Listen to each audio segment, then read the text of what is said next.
பண்ணிட்டு இருக்கீங்க? முருங்கைக்கீரை சுத்தம் பண்ணிட்டு இருக்கேன்ப்பா. எனக்கு சூப் வச்சு தரீங்களாம்மா? என்ன சூப்பு? முருங்கைக்கீரை சூப்பு. முருங்கைக்கீரை சூப்பு வேணுமா? சரி, செஞ்சு தரேம்மா. பையன் முருங்கைக்கீரை சூப்பு கேட்டா அப்படியே. சரி, சூப்பு செய்கிறதுக்கு எல்லாம் ரெடி பண்ணிட்டேன். அதுக்கு தக்காளி ஃபஸ்ட்டு தண்ணி ஊற்றிட்டேன். தண்ணி தேவையான அளவு தண்ணி ஊற்றிட்டு வெங்காயம் பூண்டு எல்லாம் போட்டாச்சு. போட்டுட்டு கீரையும் அதில் அப்படியே அள்ளி வைக்க வேண்டியதான். அதே அள்ளி வச்சு வேக வச்சுடுவோம். நல்லா கீரையெல்லாம் வச்சுட்டு கொஞ்சம் ஜீரகமும் போடணும் ஃப்ரெண்ட்ஸ், அப்போ தான் நல்லாயிருக்கும். எல்லாமே நல்லா வேகணும். நல்லா வெந்ததுக்கப்புறம் கீரை நல்லா வெந்துருச்சு. இப்போ நம்ம இதை எல்லாத்தையும் அப்படியே வடிகட்டி மிக்சி ஜாருக்கு மாற்றிடணும்.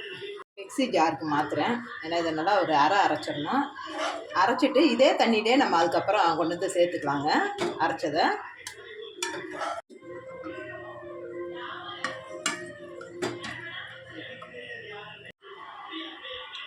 எல்லா கீரையும் வடிகட்டி ஜாருக்கு மாற்றியாச்சுங்க. நான் அரைச்சிடலாம்.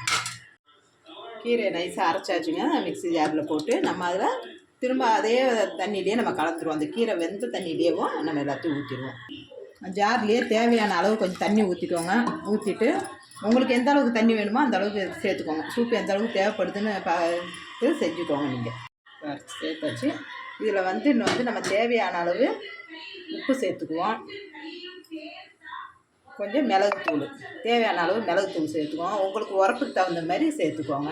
சூப் ஆனதுக்கப்புறம் கூட செஞ்சுக்கலாம். இது இப்போ சும்மா லைட்டாக ஒரு கொதி மட்டும் கொதிச்சா போதுங்க. ஏன்னா எல்லாமே நம்ம எல்லாம் அரைச்சி சேர்த்தாச்சு. இப்போ லைட்டாக ஒரு கொதிச்சாலே போதும். ஏன்னா நம்ம எல்லாமே வேக வச்சு அரைச்சது தானே.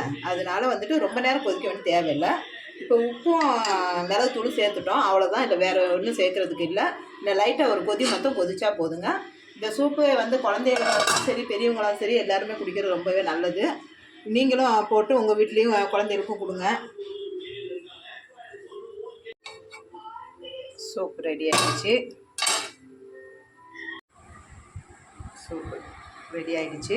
கிஷோர் அந்த சூப்பு சாப்பிட்டு பார்த்து சொல்லு எப்படி இருக்குன்னு.